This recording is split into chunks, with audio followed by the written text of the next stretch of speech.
வணக்கம் நேயர்களே. இன்றைய நாள் இனிய நாளாக வாழ்த்துக்கள். புரட்டாசி மாத மகிமை மற்றும் சிறப்புகள் பத்தி பார்க்கலாம் இந்த பதிவுல. தமிழ் மாதங்களில் புரட்டாசி மாதத்திற்கு பல சிறப்புகள் உண்டு. புரட்டாசி மாதத்தில் ஒரு நாள் கூட மனிதன் உபயோகப்படுத்த முடியாமல் அல்லது உபயோகப்படுத்தக்கூடாத நாளாக இருந்து விரதத்திற்காக மட்டும் அமைந்திருக்கிறது. இந்த ஆண்டு புரட்டாசி மாதம் செப்டம்பர் 17ஆம் தேதி செவ்வாய்க்கிழமையில் பிறக்கிறது. அன்றைய தினம் பௌர்ணமி திதியுடன் இணைந்து வருவதால் இது மிகவும் சிறப்பு வாய்ந்த நாளாக கருதப்படுகிறது. பௌர்ணமியில் பொதுவாக வாழ்வில் ஏற்றம் தரும் சத்ய நாராயண பூஜை செய்து வழிபடுவது வழக்கம். அதுவும் புரட்டாசி மாதத்தின் முதல் நாளில் வரும் பௌர்ணமி அன்று சத்யநாராயண பூஜை செய்வது எத்தனை உயர்வான பலன்களை தரும் என்பதை வார்த்தைகளில் சொல்லிவிட முடியாது. தெய்வீக அம்சங்கள் நிறைந்த மாதமாகவும் காக்கும் கடவுள் பகவான் விஷ்ணுவுக்கு உகந்த மாதமாகவும் அமைந்திருக்கிறது. மாதம் முழுவதுமே புண்ணியம் நிறைந்ததாக பார்க்கப்படுகிறது. அனைத்து பெருமாள் கோயில்களிலும் திருவிழாக்கள் களை கட்டும். குறிப்பாக திருமலையில் புரட்டாசி மாதத்தில் திருமலை வாசனின் பிரம்மோற்சவம், கருட சேவை வெகு விமரிசையாக நடைபெறும். செப்டம்பர் 17 முதல் அக்டோபர் 17 வரை புரட்டாசி மாதம் ஆகும். இந்த ஆண்டு புரட்டாசி மாதத்தில் 4 சனிக்கிழமைகள் வருகிறது. செப்டம்பர் 21, செப்டம்பர் 28, அக்டோபர் 5, அக்டோபர் 12 ஆகிய புரட்டாசி சனிக்கிழமைகளில் முதல் சனிக்கிழமையில் சங்கடஹர சதுர்த்தியும், இரண்டாவது சனிக்கிழமையில் ஏகாதசியும், நான்காவது சனிக்கிழமையில் திருவோணம் நட்சத்திரம் மற்றும் விஜயதசமியும் சேர்ந்தே அமைந்திருப்பது இன்னும் சிறப்பானதாகும். புரட்டாசி முதல் நாள் வழிபாட்டு முறை. புரட்டாசி மாதத்தின் முதல் நாளில் அதிகாலையில் எழுந்து குளித்துவிட்டு வீட்டில் உள்ள பெருமாள் படத்திற்கு துளசி மாலை சாற்றி நெய் தீபம் ஏற்றி வைத்து பெருமாளுக்குரிய நாமங்கள், மந்திரங்களை சொல்லி வழிபட வேண்டும். மந்திரங்கள் ஏதும் தெரியவில்லை என்கிறவர்கள் ஓம் நமோ நாராயணாய நமக என்ற அஷ்டாட்சர மந்திரத்தை 108 முறை சொல்லி வழிபடலாம். பெருமாளுக்கு துளசி தீர்த்தம், பால், கற்கண்டு, பானகம் ஆகியவை படைத்து எளிமையாக வழிபடலாம். நேரம் இருக்கிறது என்பவர்கள் சர்க்கரை பொங்கல், பாயசம், வடை போன்ற பலவிதமான நைவேத்தியம் செய்து படைத்து வழிபடலாம். காலையில் வழிபட முடியாதவர்கள் மாலை 6 மணிக்கு பிறகு பெருமாள் படத்திற்கு துளசி மாலை சாற்றி வழிபடலாம். காலையில் துளசி மாலை சாற்றி வழிபட்டவர்கள் மாலையில் ஏதாவது மலர் படைத்து வழிபடலாம். இப்படி வழிபடுவதால் பெருமாளின் அருள் நமக்கு முழுவதுமாக கிடைக்கும். புதன் கிரகத்துக்குரிய மாதம். அறிவுக்காரனாகிய புதனின் ராசியில் சூரியன் இருப்பது இந்த மாதத்தில்தான்.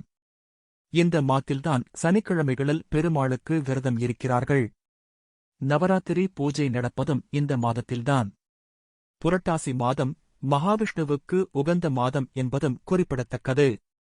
இந்த மாதத்தில் பெரும்பாலான இந்துக்கள் அசைவம் உண்பதை தவிர்த்துவிடுவர்.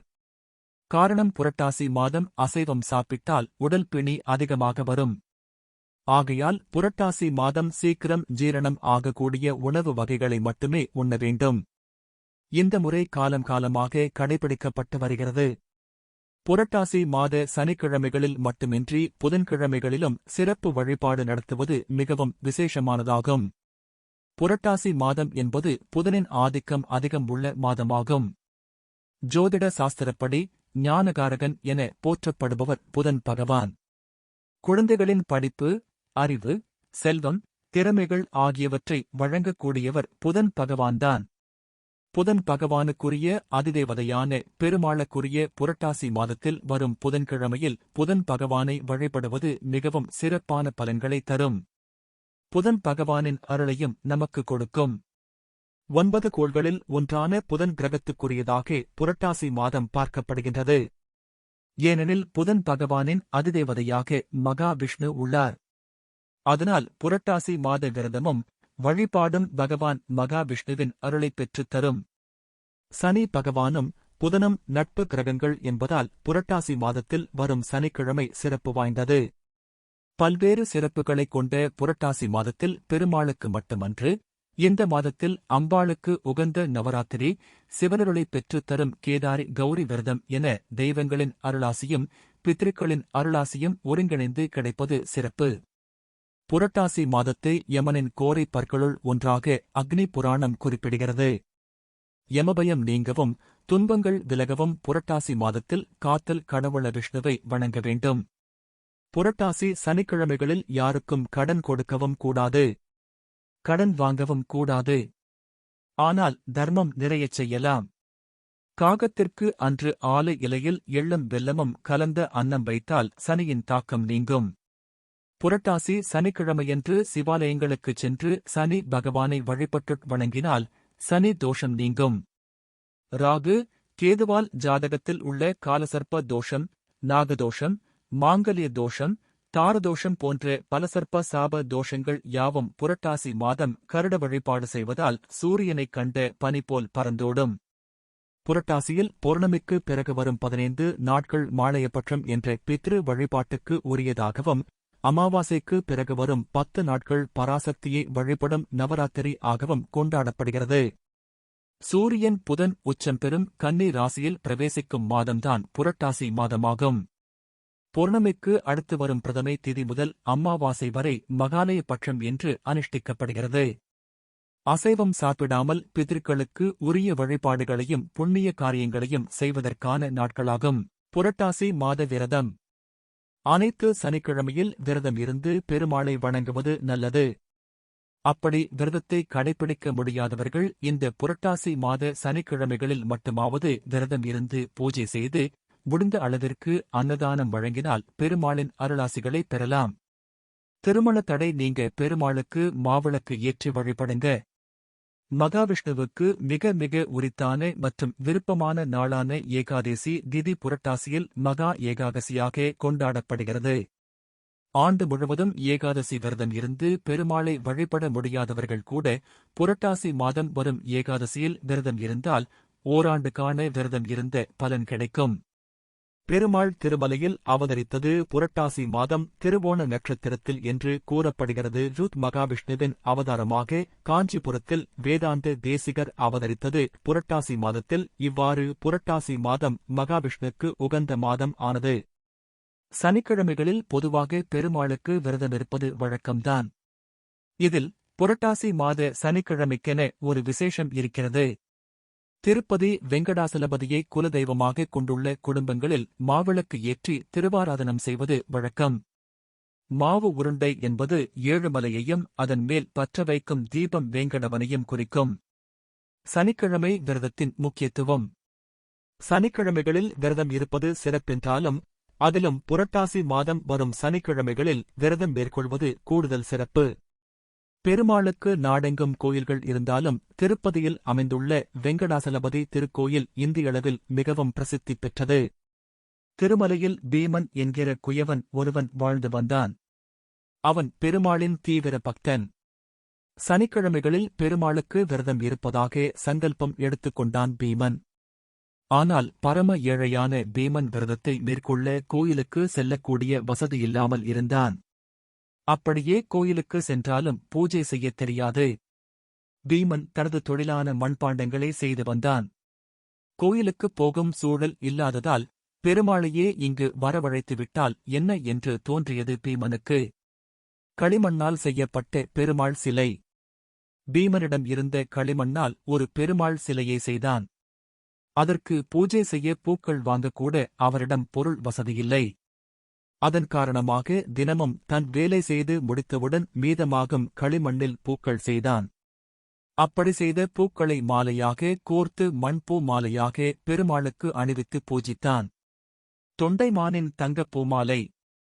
இதற்கிடையே அந்த நாட்டை ஆண்டு வந்த அரசன் தொண்டைமானும் பெருமாளின் தீவிர பக்தன். அவர் ஒவ்வொரு சனிக்கிழமைகளிலும் திருமலையில் வீற்றிருக்கும் வெங்கடாசலபதிக்கு தங்க பூமாலையை அணிவிப்பது வழக்கம். அப்படி அவர் ஒரு வாரத்தில் மாலையை அணிவித்துவிட்டு மறுவாரம் வந்து பார்க்கும்போது தங்கப் பூமாலைக்கு பதிலாக களிமண்ணால் செய்யப்பட்ட பூமாலை பெருமாளின் கழுத்தில் இருந்தது. இதைக் கண்ட தொண்டைமான் அதிர்ச்சியடைந்து அங்குள்ள கோயில் அர்ச்சகர்கள், பணியாளர்களை சந்தேகம் கொண்டு குழப்பமடைந்தார். பின்பு தொண்டைமானின் கனவில் தோன்றிய பெருமாள் தனது தீவிர பக்தனான குயவன் பீமனின் மாலையைத்தான் ஏற்றுக்கொண்டதாகவும் வறுமையில் வாடுகின்ற அவனுக்கு தேவையான உதவிகளை செய்யுமாறு அரசனுக்கு ஆணையிட்டு மறைந்தார். திருமாலின் ஆணைப்படி அரசன் தொண்டைமான் குயவன் பீமனை கௌரவித்து அனைத்து உதவிகளையும் செய்தார். பெருமாளுக்கு நைவேத்தியம். பெருமாள் மீது குயவன் பீமன் வைத்திருந்த பக்தியை கௌரவிக்கும் விதமாக இப்போதும் திருப்பதியில் மண் சட்டியில்தான் நைவேத்தியம் செய்யப்படுகின்றது. பெருமாளை வழிபடும் முறை. வெங்கடேச பெருமாளின் படம் ஒன்றை வைத்து மாலை சூட்டி வெங்கடேச அஷ்டகம் சொல்லி பூஜை செய்ய வேண்டும். சிலர் வெங்கடேச பெருமாளின் முகத்தை மட்டும் வைத்து பூஜை செய்வதுண்டு. துளசியால் பெருமாளை அர்ச்சிப்பது மிகவும் உகந்தது. மாவிளக்கிட்டு பூஜை செய்வதானால் பச்சரிசி மாவை தூய உடலோடும் மனதோடும் இருந்து சலித்து மாவினாலே விளக்கு செய்து அதில் நெய் விட்டு தீபமேற்ற வேண்டும். பெருமாள் படத்தின் முன்னர் இப்படி நெய் தீபம் ஏற்றுவதால் வறுமை நீங்கி வீட்டில் செல்வச் செழிப்பு ஏற்படும். தெய்வங்கள் மற்றும் முன்னோர்களின் அருளையும் ஆசீர்வாதத்தையும் பெற இந்த புரட்டாசி மாதத்தில் விரதம் இருந்து பெருமாளை வணங்க வேண்டும். புரட்டாசி சனிக்கிழமையில் ஸ்ரீ வெங்கடேச பெருமாளுக்கு படையல் போட்டு வணங்குவார்கள். வீடு வாசலை சுத்தம் செய்து பூஜை அறையில் விளக்கேற்றி படைக்கும் இடத்தில் படையல் கோலம் போட வேண்டும்.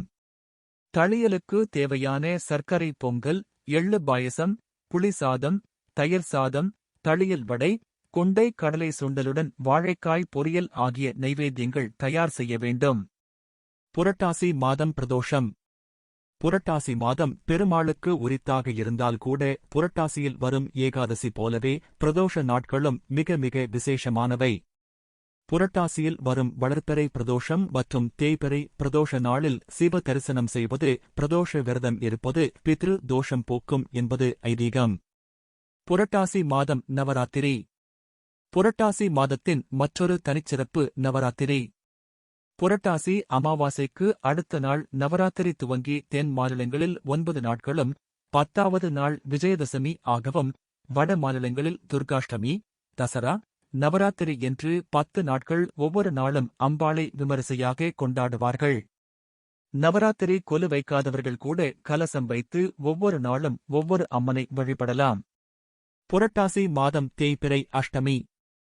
ஒவ்வொரு மாதமும் பௌர்ணமிக்கு பிறகு வரும் 8வது நாள் தேய்பிறை அஷ்டமியாக அனுஷ்டிக்கப்படுகிறது. புரட்டாசி மாதம் வரும் தேய்பிறை அஷ்டமி மத்தியாஷ்டமி என்று அழைக்கப்படுகிறது. இந்த நாளில் பித்ரு வழிபாடு செய்வது எல்லாவிதமான பித்ரு தோஷங்களையும் சாபங்களையும் நீக்கும் என்பது ஐதீகம். சனி பகவானின் கெடுபலன்களிலிருந்து காக்கும் பெருமாள். புரட்டாசி மாதத்தில் வரும் திருவோணம் திதியில் திருப்பதி மலையப்ப சுவாமி தன்னை வெளிப்படுத்திக் கொண்ட திருநாளாக பார்க்கப்படுகிறது. அதேபோல் சனிக்கிழமையில்தான் சனி பகவான் அவதரித்தார். இதனால் புரட்டாசி மாதத்தில் வரும் சனிக்கிழமைகளில் விரதம் இருந்து பெருமாளை வழிபட்டால் சனி பகவானின் கெடு பலன்களிலிருந்து பக்தர்களை காப்பாற்றுகிறார். இந்த நேரத்தில் சனி பகவான் தன்னுடைய தீங்கு விளைவிக்கும் சக்திகளை இழக்கிறது என்று நம்பப்படுகிறது. சனி சந்திரன் சேர்க்கை. சனி சந்திரன் கிரக பரிவர்த்தனை. சனி சந்திரன் சப்தாம்ச பார்வை. சனி சந்திரன் சார பரிவர்த்தனை ஆகிய எல்லாமே புணர்ப்பு அமைப்புதான். புணர்ப்பு அமைப்பு இருப்பவர்கள், புணர்ப்பு தோஷம் இருப்பவர்கள் தயக்கம் கொண்டவர்களாக இருப்பார்கள். ஆணோ பெண்ணோ அவ்வளவு சீக்கிரத்தில் யாரையும் நெருங்க விடமாட்டார்கள். ஜாதகத்தில் 4, 10, 11 ஆகிய வீடுகளில் சனி சந்திரன் சேர்க்கை ஏற்பட்டால் புணர்ப்பு யோகமாகி ராஜயோகம் ஏற்படும் என்று ஜோதிட நூல்கள் கூறுகின்றன. புணர்ப்பு தோஷம் உள்ளவர்களுக்கு எளிதில் திருமணம் நடைபெறுவதில்லை. அப்படியே நடந்துவிட்டாலும் பிரிவில் முடிகிறது அல்லது நிம்மதியற்ற வாழ்க்கையை அனுபவிக்க நேருகிறது. மேலும் பலருடன் தொடர்பு கொள்ளும் நிலையும் ஏற்படுத்துகிறது. ஜாதகத்தில் புணர்ப்பு தோஷம் உள்ளவர்கள் புரட்டாசி சனிக்கிழமைகளில் பெருமாளுக்கு விரதம் இருந்து வழிபட்டால் தோஷ நிவர்த்தியாகி திருமணம் நடைபெறும். புரட்டாசி மாதத்தில் சனிக்கிழமையில் குருவின் நிறமாகிய மஞ்சளாடை அணிந்து சந்திரனின் காரகமாகிய உணவினை சனியின் காரகமாகிய மண்பாத்திரத்தில் இட்டு ஏழுமலையானுக்கு படையலிட புணர்ப்பு தோஷத்தினால் ஏற்படும் திருமண தடைகள் நீங்கும். சந்திரனின் காரகமாகிய பச்சரிசி மாவில் சுக்கிரனின் இனிப்பு வெல்லப்பாகு மற்றும் ஏலக்காய் சேர்த்து சனியின் எள் சேர்த்து குருவின் நெய்யில் மாவிளக்கு வைத்து வழிபட புணர்ப்பு தோஷம் நீங்கி விரைவில் திருமணம் நடைபெறும் என்பது நம்பிக்கை. அந்த நம்பிக்கையின் அடிப்படையில்தான் பெருமாளுக்கு மாவிளக்கு போட்டு வழிபடுகின்றனர் பக்தர்கள். புரட்டாசி மாதத்தில் கடைப்பிடிக்கப்படும் விரதங்கள். சித்தி விநாயகர் விரதம். இது புரட்டாசி மாத வளர்பிறை சதுர்த்தியில் விநாயகரை குறித்து செய்யப்படும் விரதமாகும். இந்த விரதத்தை உள்ள சுத்தியோடு கடைபிடித்தால் காரிய சித்தி உண்டாகும். துர்வாஷ்டமி விரதம். புரட்டாசி மாத வளர்பிறை அஷ்டமியில் சிவனையும் விநாயகரையும் வழிபட வேண்டிய விரதமாகும். இந்த விரதத்தை மேற்கொள்ள குடும்பம் செழிக்கும். மகாலட்சுமி விரதம். புரட்டாசி மாத வளர்பிறை அஷ்டமி முதல் 16 நாள்கள் லட்சுமி தேவியை பிரார்த்தித்துச் செய்யப்படும் விரதமாகும். திருமகளை தொடர்ந்து 16 நாள்கள் வழிபட நம் வறுமைகள் நீங்கும், வாழ்க்கை வளம் பெறும். கேதார கௌரி விரதம். விரதம் ஆரம்பமான நாளிலிருந்து 21 இழைகளைக் கொண்ட நூலில் நாள்தோறும் ஒவ்வொரு முடிச்சுகளாக இடப்பட்டு இறுதி நாளன்று அந்நூலை கோயில் குருக்களைக் கொண்டு ஆண்கள் தமது வலது கையிலும் பெண்கள் தமது இடது கையிலும் அணிந்து கொள்வர்.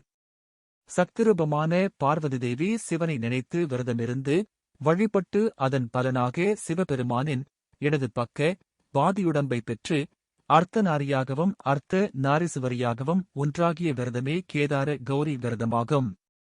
இவ்விரதத்தை லட்சுமி விரதம், அம்மன் விரதம், கௌரி நோன்பு, கௌரி காப்பு நோன்பு என்று பல பெயர்களில் தங்கள் தங்கள் குடும்ப வழக்கப்படி அழைப்பர். அமுக்தாபரண விரதம். புரட்டாசி வளர்பிறை சப்தமியில் உமாமகேஸ்வரரை பூஜை செய்து 12 முடிச்சுகள் கொண்ட கயிற்றை சரடை வலக்கையில் கட்டிக்கொள்வார்கள். இந்த விரதத்தால் சந்ததி செழிக்கும். ஜேஷ்டா விரதம். புரட்டாசி மாத வளர்பிறை அஷ்டமியன்று லட்சுமி தேவியின் மூத்த சகோதரியாக கருதப்படும் ஜேஷ்டா தேவியை நோக்கி செய்யப்படும் விரதமாகும். சஷ்டி லலிதா விரதம். புரட்டாசி மாத வளர்பிறை சஷ்டியில் பரமேஸ்வரியை குறித்து கடைபிடிக்கப்படும் விரதம் இது. இந்த விரதத்தை அனுஷ்டித்தால் சர்வ மங்கலங்களையும் அருள்கிறாள் அன்னை. கபிலா சஷ்டி விரதம். புரட்டாசி மாதத் தேய்பிறை சஷ்டியில் சூரியனை பூஜை செய்து பழுப்பு வண்ணம் கொண்ட பசுமாட்டை ஆபரணங்களால் அலங்கரித்து பூஜிக்கும் விரதமாகும். இதை மேற்கொள்வதால் சகல சித்திகள் கிடைக்கும். மகாளயபக்ஷம். புரட்டாசி அமாவாசைக்கு 15 நாட்கள் முன்பு வருவது மகாளயபக்ஷம் ஆகும். இந்த காலத்தில் மூதாதையர்களுக்கு திதி கொடுப்பது சிறப்பாகும். மகாளயபக்ஷம் அப்போ என்ன செய்யணும் செய்யக்கூடாதுன்னு இன்னொரு பதிவுல விரிவா பார்க்கலாம். மீண்டும் இன்னொரு பதிவுல சந்திக்கலாம். உங்க ஆதரவு ரொம்ப முக்கியம். அதனால மறக்காம சப்ஸ்கிரைப் பண்ணுங்க, லைக் பண்ணுங்க, ஷேர் பண்ணுங்க. நன்றி.